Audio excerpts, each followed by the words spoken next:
예수님,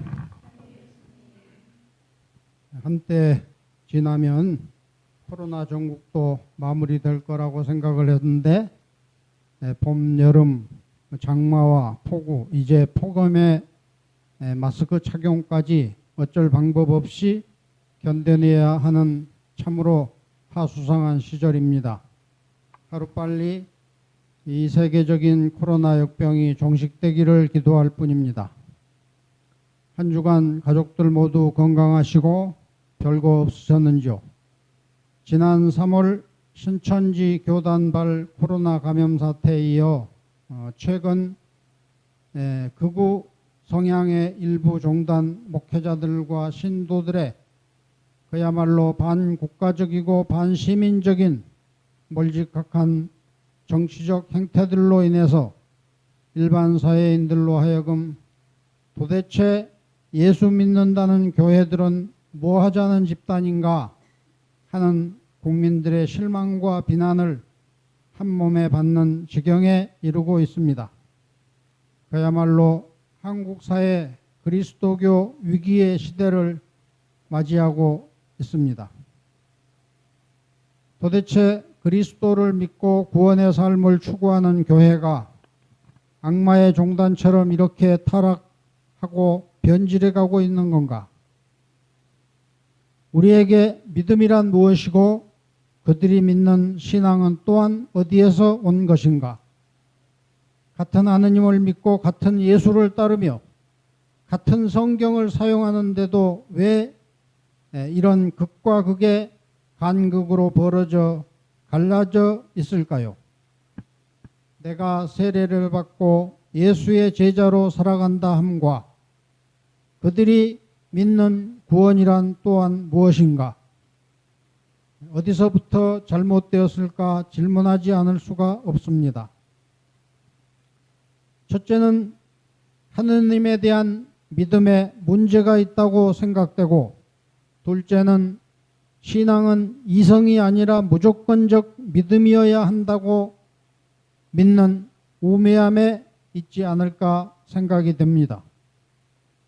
내가 믿는 하느님, 나의 신앙 고백이 절대 틀릴 수 없는 진리라고 믿는 것이 정말 옳은 것인가? 그렇지 않습니다.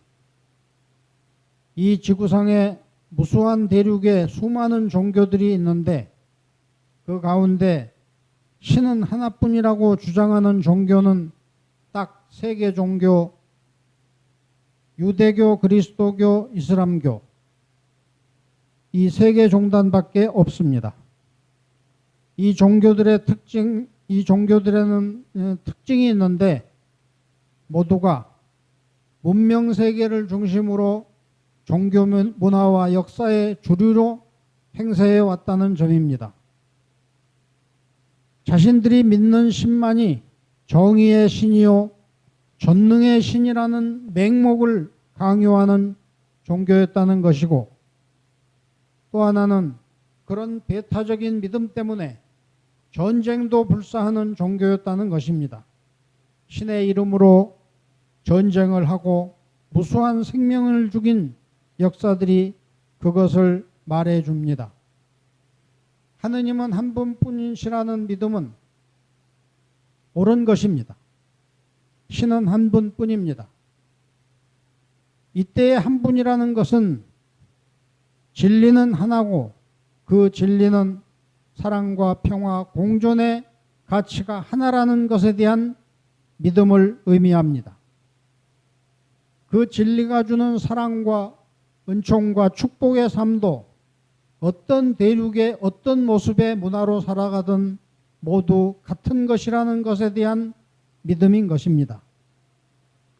오직 한 분이신 존재의 절대자에 대한 대해서 야훼라고 부르던 엘이라고 부르던 아도나이 주님이라고 부르던 알라라고 부르던 하느님이건 하나님이건 종족마다 자신들의 문화와 역사적 삶에서 배우고 불러온 이름인 것입니다.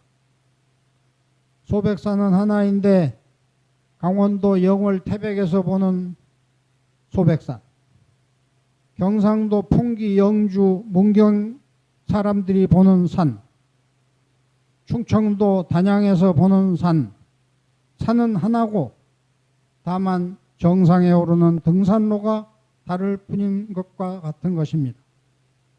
그래서 모든 인류에게 신은 하나이고 강원도 사람, 충북 사람, 경북 사람들은 지역마다 모두 그 신의 자녀들인 것이죠. 한 아버지의 배다른 형제들과 같습니다. 우리의 아버지는 하나이시고 우리는 모두 이곳저곳에서 태어나고 살아가는 배다른 형제들입니다. 서로 다른 종교를 가졌다고 해서 싸운다면 한 아버지이신 분께서 마음 아파하실 텐데 형제들끼리 싸울 수 없을 것입니다. 모든 신은 한 분이시다라는 고백이라면 전쟁을 할 수 없고 서로 빼앗고 침략하고 지배하고 노예로 삼고 할 수가 없겠죠. 형제적 사랑으로 서로 어려울 때 돕고 사는 평화로운 관계가 될 것입니다. 내가 믿는 신만이 절대 강자이고 너희는 모두 우리 신을 믿어야 된다. 우리 신 외에는 모두가 우상이다. 축복이 없다. 그런 생각이야말로 참으로 우매한 믿음인 것입니다. 자기들 신을 믿어야만 구원을 받을 수 있다고 우긴다면 종교 없이 살아간 많은 착한 사람들의 삶은 무엇입니까? 세종대왕도, 이순신 장군도, 유관순 열사도, 또 복희신농 우왕도 다 신을 믿지 않았으니 지옥에 가 있다는 건가요?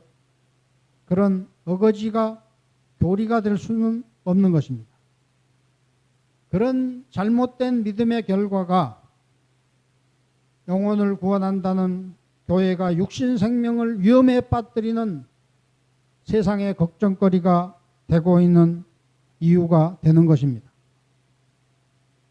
두 번째는 맹목적 신앙의 문제입니다. 많은 그리스도교 지도자들 중에는 하느님의 존재를 따지지 말고 무조건 먼저 믿으라고 가르치며 신앙은 이성의 대상이 아니라고 가르칩니다. 대단히 잘못된 것입니다. 하느님 아버지께서는 인간을 창조하실 때 지혜를 주셨습니다.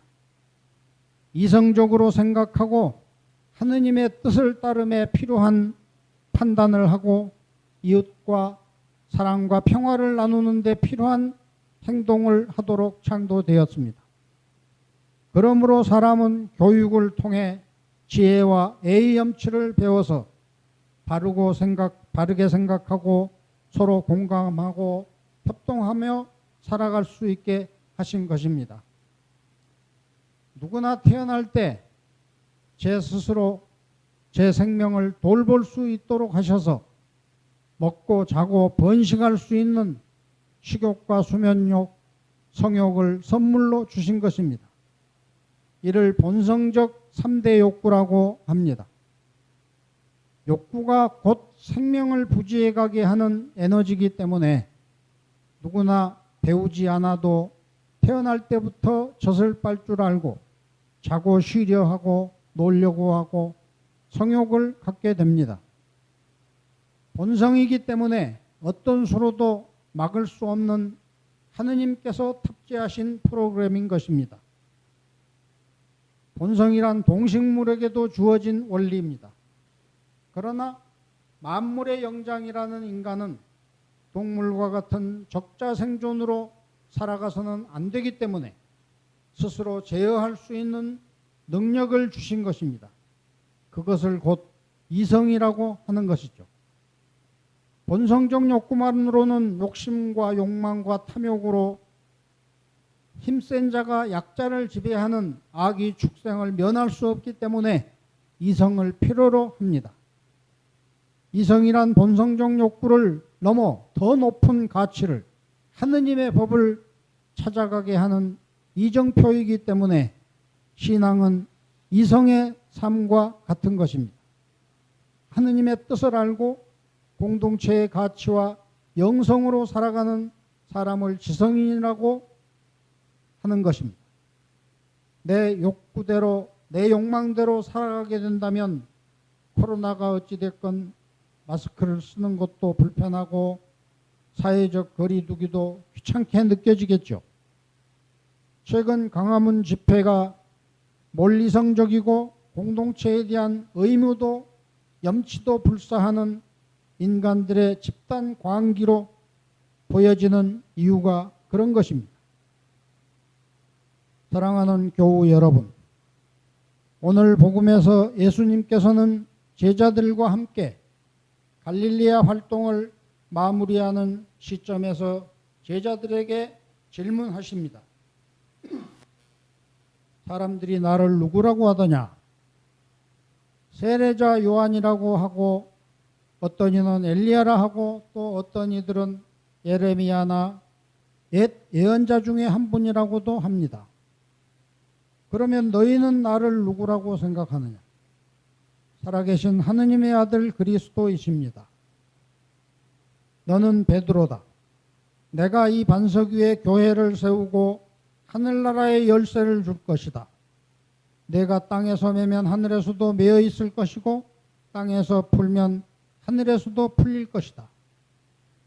예수님과 제자들의 대화처럼 오늘 우리에게 질문하시는 예수님의 말씀을 들을 수 있어야 하겠습니다. 베드로야, 사람들이 이 엄중한 코로나 전국에서 서로 조심하자는 그런 공공의 번고를 무시하고 광화문에 모여 난동을 피우는 저자들을 누구라고 하더냐? 예, 바리사이 같은 사이비 목사라 하고 또 어떤 이들은 태극기 모독단이라고도 하고 또 어떤 이들은 극우 정치 집단들이라고도 합니다. 그리고 우리도 예수님께 질문할 수 있습니다. 그런데 예수님은 그들을 누구라고 생각하십니까? 저들은 매우 불쌍하고 불행한 사람들이다. 악령의 꿰매 빠진 자녀들이기 때문이다. 내 이름으로 돈을 벌고 아버지의 성전을 욕망과 뱃속을 채우려는 못된 장사꾼들의 소굴로 만들었구나. 그들에게 속지 않도록 조심하여 나와 함께 장사꾼들의 성전 마당을 정화하자. 이렇게 우리에게 말씀하시고 계시는 듯 느껴집니다.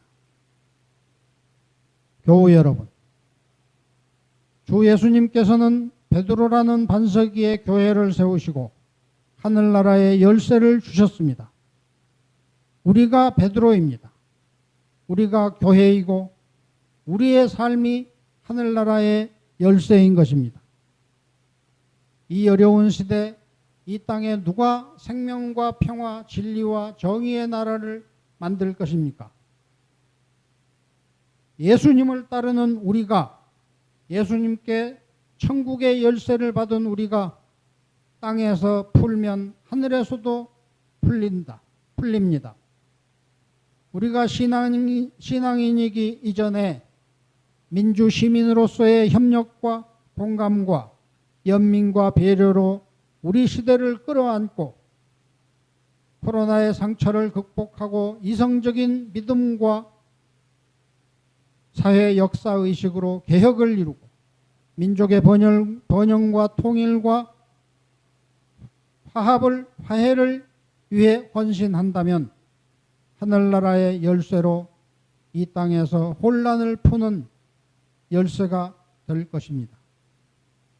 비성적인 정치의식이나 지역감정이나 극우와 진보의 정치적 입장만으로 살아간다면 그것은 하늘나라의 열쇠를 가지고 땅에서 갈등을 메어놓는 불경이 되고 불신앙이 될 것입니다. 우리 가톨릭 신앙인은 집단 이기적인 태도로 하느님 앞에 설 수 없습니다. 부동산에 죽고 사는 본성적 신앙을 버리십시오.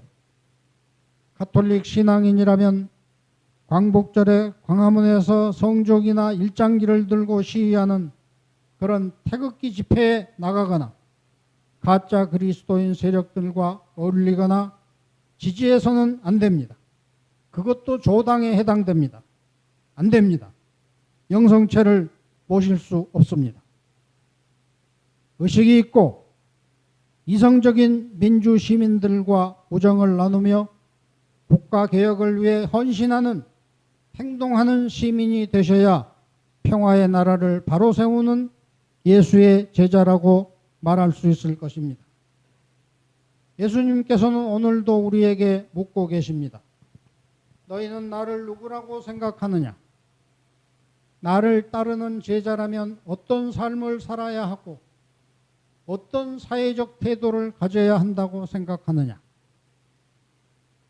주님의 질문을 다가오는 한 주간 우리 생활의 화두로 삼고 올바른 대답을 드리기 위해 생활할 수 있는 한 주간 되기를 바랍니다.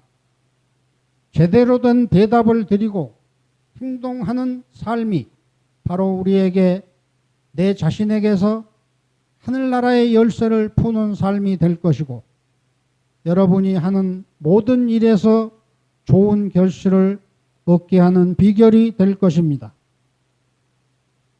여러분 모두의 마음에 성체성사로 오시는 주님의 축복과 은총이 한 주간 내내 함께 하시기를 진심으로 축원드립니다.